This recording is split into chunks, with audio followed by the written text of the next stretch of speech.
I wrestled with an alligator. I done tussled with a whale.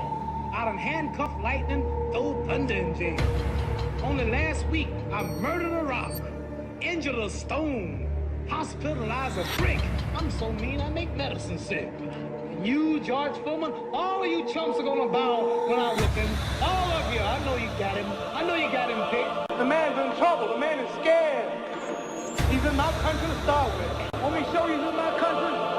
Ali, boomer, Ali, boomer, Ali, boomer, I told you, I'm the real champion. I told you, I'm the champion of the world. All on the ball, all on the city ball. Oh, you got it now, because the stage is set. You made it great. You made it a bad Joe Louis. You made it a home country. I want everybody from this moment on to recognize me as the star of boxing. And you're always talking about Muhammad. You're not the same man you were 10 years ago. Well, I asked your wife, and she told me you're not the same man you were 2 years ago. It will be a killer and a chiller and a thriller when I get the gorilla in Manila. Ladies and gentlemen, this is Cassius Marcellus Clay. He's young, he's handsome. They know it. I can pound a drink of water and kill a dead tree. Don't miss it, Muhammad Ali. I've done something special. I've wrestled with an alligator. I've tussled with a whale. I done handcuffed lightning, throw thunder in jail. I'm as confident as I say, and I'm better than I say I am. I'm a poet, I'm a prophet, I'm the resurrector, I'm the savior of the boxing world. If it wasn't for me, the game would be dead. Who would bet on flying paddles and beating me? Who would bet on Ernie Terrell beating me? I told you I was floating like a butterfly and stinging like a bee. I'm gonna float like a butterfly and sting like a bee. His hands can't hit what his eyes can't see. Last week I murdered a rock, injured a stone, hospitalized a brick. I'm so mean I make medicine sick.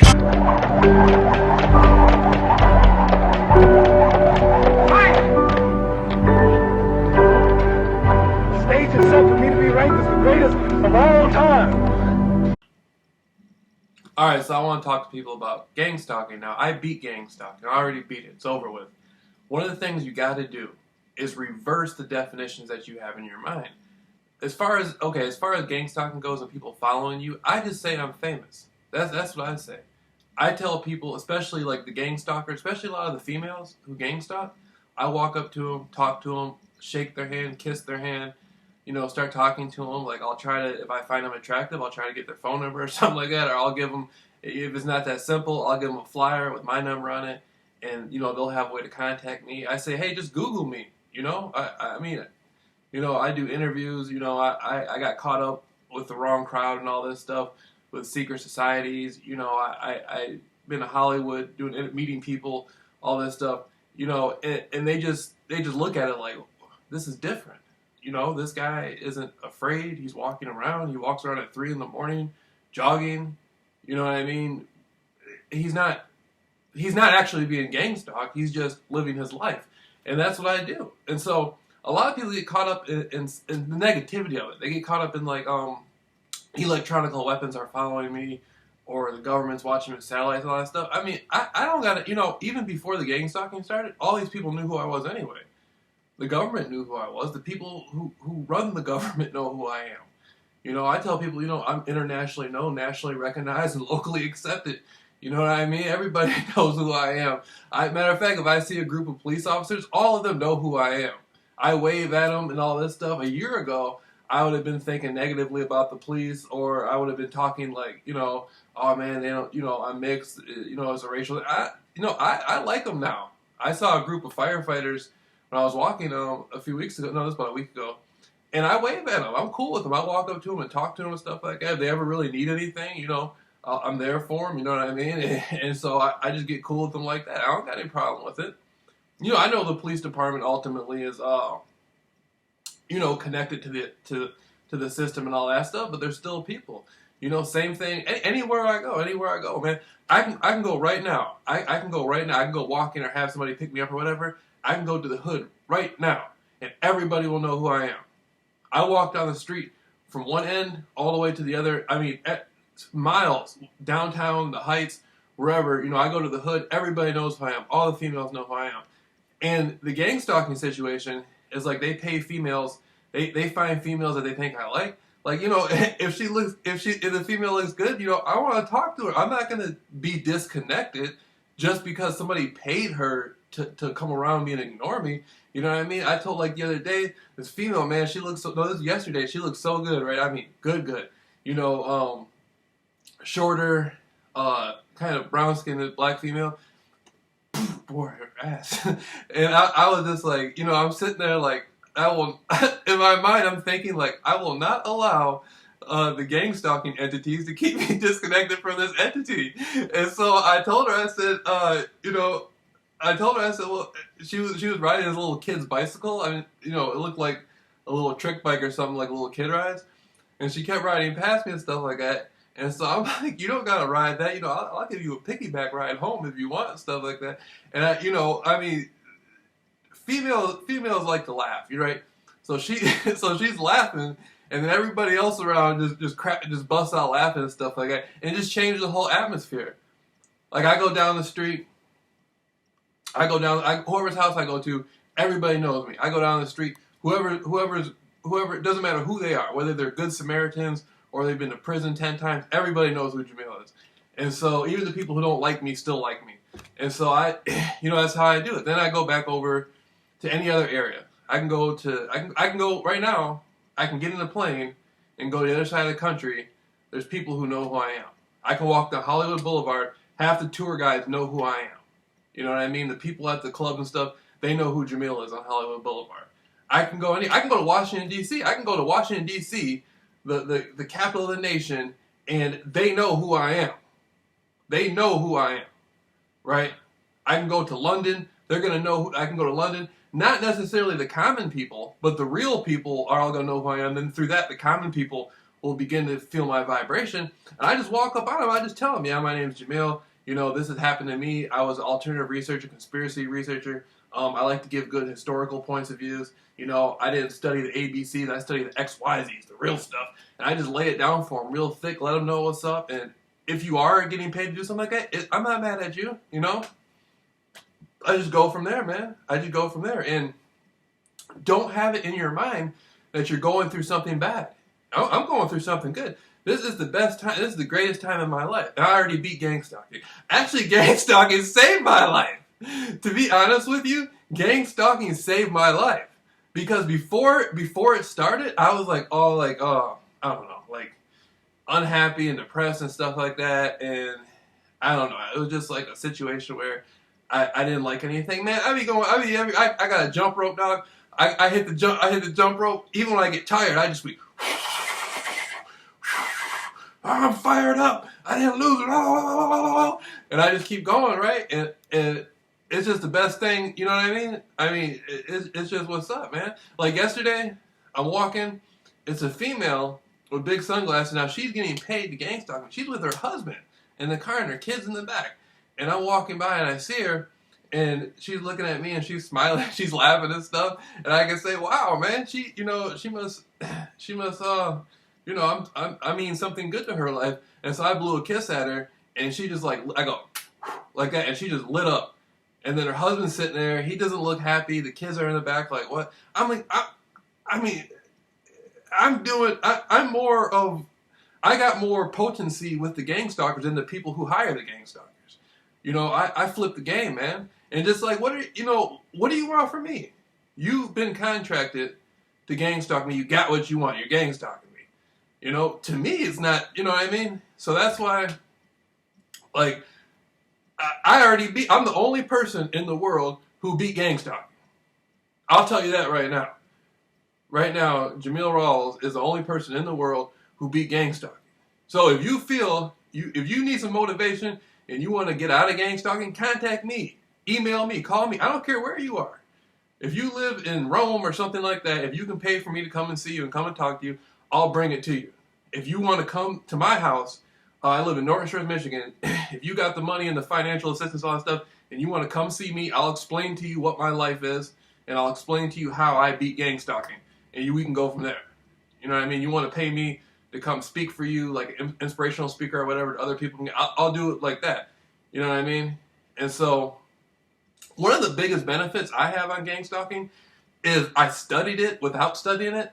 when it came to my research. I did a lot of conspiracy research on Jim Jones and the People's Temple, and I realized the people who left the temple were getting gang stalked. And at the time, I didn't know what gang stalking was, but I knew that's what Jim was doing. He was following people and having all this stuff, having 10, 20 people follow people and intimidate them into coming back to the temple. And so I was studying it without studying it. And so that's why I'm so, you know what I mean? It's like I can see things coming. And you're listening to somebody. I was hiding inside my mother's house for a month. For a month. I got into it, like, again, not with the CIA, with the people who own the CIA, the people who run the CIA.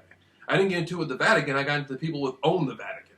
And so, I mean, if they wanted, you know, if those people actually literally at that time wanted to take me out, they could have did it in broad daylight, and I knew that. So I was like hiding. I'm like, oh man, I don't want to die. Oh. You know what I mean? But now it came to a point where I'm just like, okay, it's all good. If we're gonna do it, we're gonna do it. You know what I mean? And so, you know, I'm the type of person, I believe in multiple parallel lives. And so I'm like, how many lifetimes can you have in infinity? I'll get another lifetime. It's all good. And so then it didn't come. And I'm like, man, that's what really bothered me. Is it didn't happen. I didn't get killed. That's what bothered me the most. I'm like, what's going on?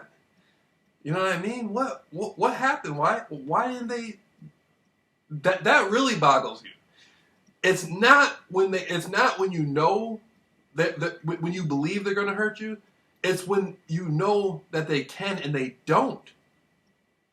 And now I'm not talking about the gang stalking people. I'm talking about, like, you know, the establishment. I was in Phoenix, and I was at a hotel, and I had people. That place was covered. That place was covered with people from London. People from the Masonic lodges were coming in there to look at me. They want to see me up close. Not the gang stalking people. From London, from England, the real Freemasons wanted to come there and look at me up close in person and see what type of entity I am. That was the biggest deal to me, man. I was like, oh my God. Then they were hiring different types of girls to try to play games with me and stuff like that. And I ended up having a sexual experience with one of the girls the night before she found out it was me she was supposed to, you know what I mean? So I'm like, man, I'm up here, you know, it's going down, dog. I'm up here I'm having relationships with the gang stalking females. You know how we do it. And so that was happening. And then I got into it with the one of the groups, the Skull and Bones entities. I got into it with them, but not specifically them. It was them, but it was more the families of like the paperclip project type Nazi groups. It was their children, their children's children, and them. There was something that happened in my research, and we crossed paths. And the really tripped out thing about that is when I was going to the channeling psychic type people, they had been telling me that I had some sort of spiritual connection to the secret societies in Germany. Now, I was told this a few years ago. This wasn't something that happened recently. And so these entities, the German people, I actually got to sit down next to one in Phoenix at a bar, and I wasn't drinking. I was sitting there drinking a Coca-Cola, and he actually came and sat next to me. Very skinny man with blonde hair. Then I saw him again in a bookstore. And I actually, to be honest with you, I actually kind of, I don't know, I kind of like them. The Nazi type, the modern ones. I'm not talking about World War II, but the modern ones now that live in America, I actually wish I hadn't said anything. Like before they were following me around. They actually came to the hood. No, when I say the hood, I'm talking about Muskegon Heights, and I'm like, you know, I'm probably the most whitest looking person who knows so many people in the black community in the hood and stuff like that. So most people know me just because of how I look. But they're driving around in a car, and it's all Germanic looking people, like real German looking people. I'm not talking about just white people, but you could tell they were like, you know, they just all looked like Nazis. And I thought it was so cool. I'm like, man, I altered a whole community, a whole neighborhood. Not gang stalking people. The gang stalking people are already getting paid and stuff like that. But I'm actually connected to real Nazis. I'm actually connected to top Masons. Whether what they think about me doesn't matter, they all know who I am. And so I thought that was cool. I actually wanted to be more friendly with them. I mean, if they would have offered me a ride, I would have hung out with them, man. We don't have to talk about gang stalking. Just, you know, if you want to feel my energy and see what I'm like, you can come talk to me. Sometimes what I feel bad about is I'll be in a neighborhood, and the neighborhood's like questionable, like as far as like the violence and all that stuff. And some of them look like they don't feel comfortable when they spy on me, when they drive by. And I actually want them to feel comfortable. I actually would go out of my way to make sure nothing happened to them. If something happened in the neighborhood or something like that, and like I actually would go out of my way to do that. And most of the people have enough respect for me not to let anything like if somebody was with me, like if I had a friend who was with me, no matter what they look like, black, white, whatever, nothing's gonna happen to them if they're with me. You know what I mean? And so I know that. And so that's what, I actually want these entities to feel more comfortable. I thought it was pretty cool. Another thing about the gang stalking stuff is another thing about it is you begin to build more character. I mean, you let stuff go. Like it gets to the point to where like when I was in Phoenix, you know what I mean? I was walking around, I was talking to a lot of different people, and a lot of people would come up to me, and I could tell they were being paid to do it, and they would just look at me like this. And at first, it kind of like, I don't know, it kind of made me feel challenged. But then I realized these people are just being paid to do it. It's not real. And so then it became like funny. And so I just wave at them or something, or smile at them. Every now and then, it's certain people who do it. And it's so funny because some of the people that do it, they don't look comfortable doing it. Either they're scared to do it, or they see that it doesn't really bother me, and they're like, okay, and they move on with their life. And so it's just interesting, man. I am so thankful. Whoever put me, like the Masons call it the white glove treatment or whatever, where you get the gang stuff. Whoever put me through it, I'm happy. You know what I mean? Like, whatever I did or whatever, I'm happy. And I'm very thankful for it. I'm the only person in the world that beat gang stalking. Ever. Jameel Rawls. So I'm telling you, I'm going to keep helping people talk about this stuff. Just what I did, okay, when it first started happening, I went down the street in the neighborhood I live in, I went down to the corner and just stood there. Just stand there and watch the cars. Watch all the different people gang stalking you, whether they're your neighbors or not, whoever they are. Just sit there. Absorb the energy. It's going to be uncomfortable. But just absorb it. Absorb it.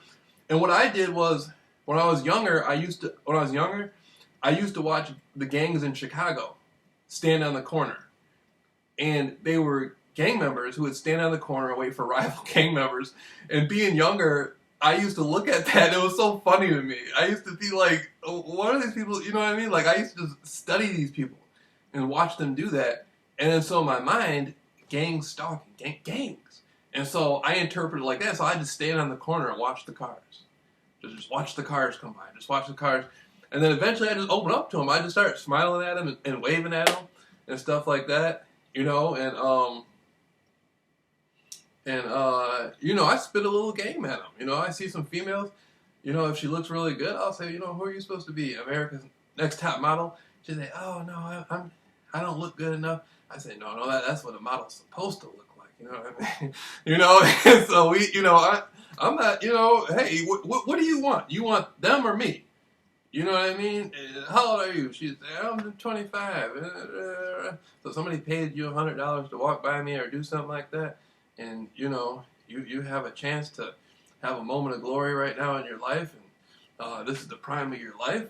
And, you gotta connect with these people and project your energy, your vibrations, just like that.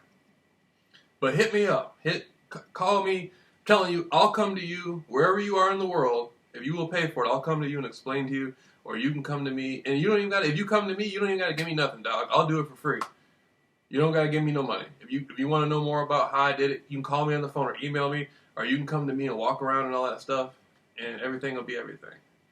All right. Put together, I'm bigger than the Super Bowl, the Rose Bowl, the Kentucky Derby, and after 500. When I go, the world, truly, the world listens.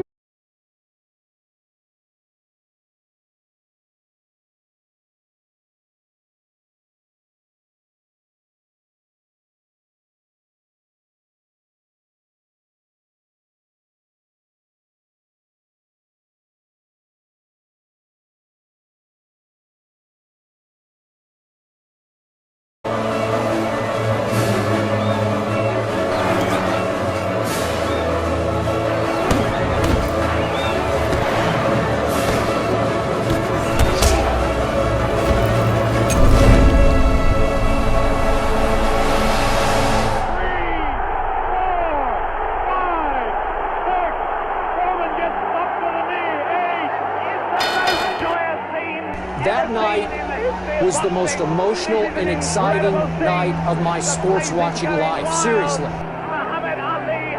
And when he knocked out George Foreman, my father, my daddy, cried. The thing they said was impossible, he's done.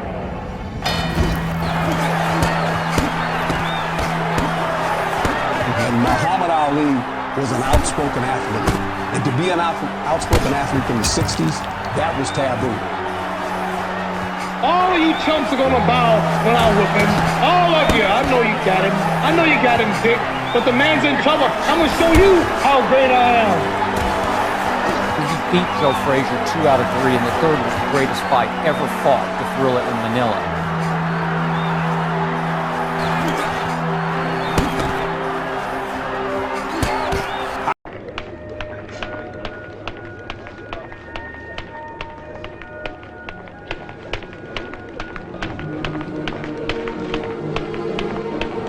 Sticking.